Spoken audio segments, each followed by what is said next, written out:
ఇవ్వాలి. మున్సిపల్ కార్మికులకు పెరిగిన కనీస వేతనంలో ఇస్తూ తెలంగాణ రాష్ట్రంలో కూడా మున్సిపల్ కార్మిక వేతనాలు ఇవ్వాలి.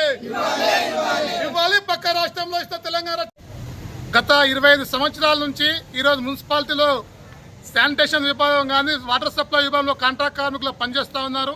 కానీ ఇప్పటి వరకు ఈరోజు ఈ ప్రభుత్వం వచ్చిన తర్వాత 6 నెలలు అయిపోయినా ఇప్పటి వరకు కూడా మున్సిపల్ కార్మికులు కనీసం పట్టించుకోవట్లేదు. గతంలో ఉన్నటువంటి ప్రభుత్వం కూడా పట్టించుకోకపోవడం వల్లనే ఆ ప్రభుత్వాన్ని ఈరోజు తెలంగాణ రాష్ట్రంలో కార్మిక వర్గం ఇంటికి పంపించారు.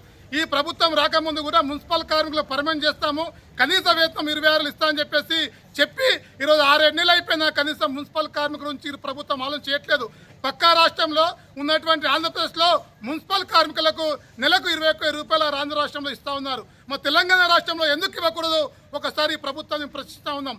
తక్షణమే మున్సిపల్ కార్మికులకు ఆంధ్ర రాష్ట్రంలో ఇస్తున్నట్టు తెలంగాణ రాష్ట్రంలో కూడా మున్సిపల్ కార్మికులందరూ కూడా 21,000 రూపాయల జీతం ఇవ్వాలని చెప్పేసి ఈరోజు మేము ప్రభుత్వాన్ని డిమాండ్ చేస్తూ ఉన్నాం. అదేవిధంగా గత 20 సంవత్సరాల నుంచి ఈరోజు కాంట్రాక్ట్ కార్మికులు పనిచేస్తున్నా పర్మనెంట్ లేదు. అందుకే ఈరోజు అందరి మున్సిపల్ కార్మికులందరూ కూడా పర్మనెంట్ చేయాలని చెప్పేసి ఈరోజు మేము ప్రభుత్వాన్ని డిమాండ్ చేస్తూ ఉన్నాం. ఇప్పటికైనా ఈ ప్రభుత్వము తక్షణమే మున్సిపల్ కార్మికుల గురించి ఆలోచించాలి. ఈరోజు మున్సిపల్ కార్మికుల వల్లనే ఈరోజు పట్టణాలు అభివృద్ధి అవుతా ఉన్నాయి. మున్సిపల్ కార్మికుల వల్లనే ఈరోజు పట్టణం పరిశుభ్రంగా ఉంటా ఉంది. ఈరోజు మున్సిపల్ కార్మికులు లేకపోతే ఈరోజు పట్టణం ఈరోజు పరిశుభ్రంగా ఉండే పరిస్థితి ఉండదు.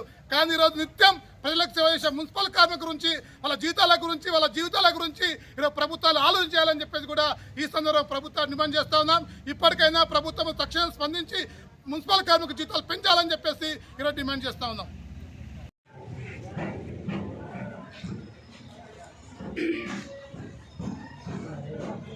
నెక్స్ట్ వీక్ లో మీటింగ్ ఇవ్వాలి.